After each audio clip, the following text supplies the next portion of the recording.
అవంతిపురం అనే ఊరిలో భుజంగం అనే జమీందారు ఉండేవారు.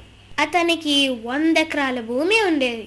25 మంది పాలేరు పని చేస్తుండేవారు. అందులో ఒక పాలేరు రామప్ప. భుజంగం ఎటు వెళ్ళినా అతనికి గొడుగు పట్టుకొని వెనకాల నడవడం రామప్ప పని. రామప్పకు భుజంగంతో చనువు ఎక్కువ. ఊర్లో విషయాలన్నీ యజమానికి చెబుతుంటారు. కోట్ల సంపద ఉన్నా ఏదో కోల్పోనేవాడిలా నిత్యం బాధపడుతూ ఉంటాడు భుజంగం. ఇంకా ఏదో సంపాదించాలని ఆశపడుతుంటాడు.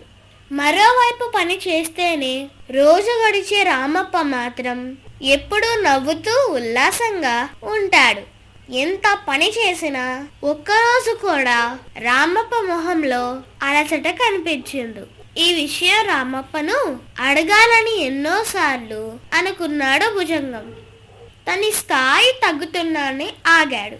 ఒకరోజు పొలం గట్టుపై నడుస్తుండగా కాళ్ళు జారి పొలంలో పడ్డాడు రామప్ప. కాలికి గాయమై రక్తం కారసాగింది. అయినా కంగారు పడకుండా ఆకుపసరతో కట్టుకొని నవ్వుతూ భుజంగం వెంట నడిచాడు. భుజంగానికి ఆశ్చర్యం వేసింది.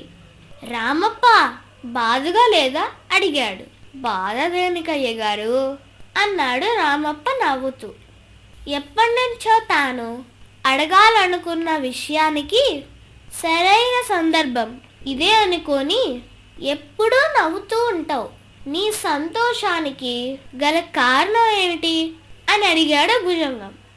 నాకు పెద్ద పెద్ద కోరికలు లేవయ్యా. కష్టపడి పనిచేసి వచ్చిన డబ్బుతో కుటుంబాన్ని పోషిస్తున్నాను. ఎవరైనా ఆపదలో ఉంటే నాకు తోచినంతలో సహాయం చేస్తుంటాను. అందరం హాయిగా ఉంటున్నాము. డబ్బుతో వెళ్ళినా ఖాళీ చేతులతో వెళ్ళినా ఇంట్లో నాకు ఇచ్చే గౌరవంలో మార్పు ఉండదు. ఇతరుల సంపదతో పోల్చుకోను. ఉన్న దాంట్లో తృప్తిగా గడుపుతున్నాం. పరుల సొమ్ము తినాలనే దురాశ లేదు. కాబట్టే ప్రశాంతంగా ఉండగలుగుతున్నా అని చెప్పాడు రామప్ప. రామప్ప మాటలు విన్న భుజంగంలో అంతర్మదనం మొదలైంది. తను కూడా రామప్ప వలె నిత్యం సంతోషంగా ఉండాలని నిర్ణయించుకున్నాడు. ముందుగా తన దగ్గర పనిచేస్తున్న పాలేరకు అడగకుండానే జీతం పెంచాడు. వారి మొహాల్లో మెరిసిన వెలుగును చూసి సంతోషపడినాడు.